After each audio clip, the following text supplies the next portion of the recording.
Mabuhay! Magandang araw sa inyo lahat. Ako nga po pala si Aliyemi Dita Bilin at ngayon tatalakayin ko ang ating kasaysayan ng wikang pambansa. Ano nga ba ang pinagmulan ng ating wika?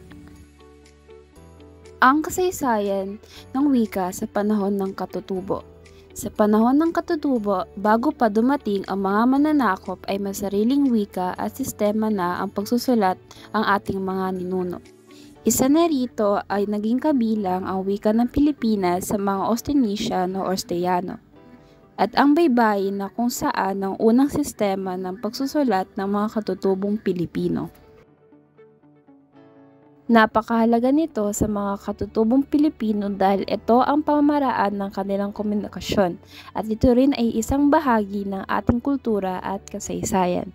Ito ay nagpapakita ng mayamang kultura at tradisyon ng mga sinaunang Pilipino. Sumunod naman ay narito ang mahalagang naambag sa panahon na ito. Una na dito ang Vocabularia de Lengua Tagala na isang mahalagang aklat na ilimbag at kontribusyon ni Pedro de San Buenaventura.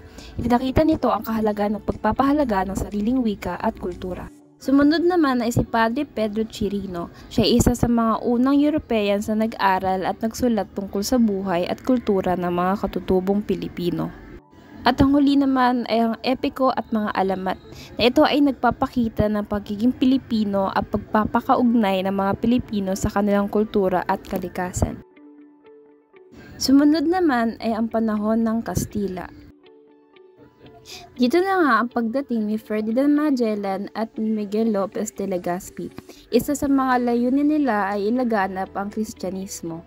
Na sa panahon na ito ay naging makapangyarihan ang mga praile at hari dahil sa hindi sibilisado ang mga Pilipino noon, ay inaral ng mga Espanyol ang wikang katutubo para mas lalong maengganyo ang ating mga ninuno. Isa na din sa mahalagang nailimbag dito ay ang doktrina Kristiyana. Ang sumunod naman ay ang panahon ng Amerikano.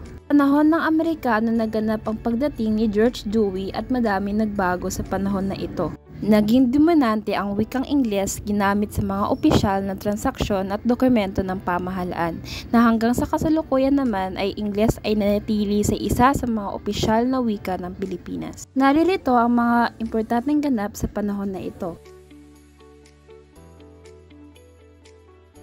Si Manuel L. Quezon ang tinuturing na ama ng wika ng pambansa, dahil sa kanyang pagtitiyak na ang Tagalog ay dapat gamitin bilang pangunahing wika ng bansa.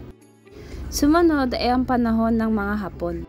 Panahon na ito ay naging gintong panahon ang panitikang Pilipino.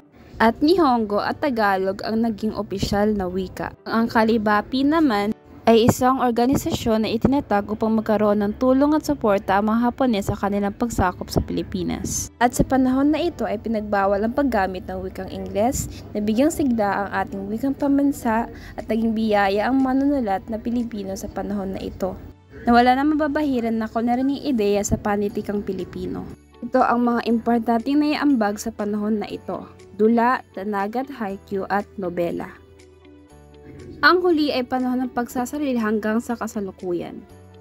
Sa panahon na ito ay dito na nakamit ang Pilipinas ng kanyang kasarilan noong Hulyo 4, 1946.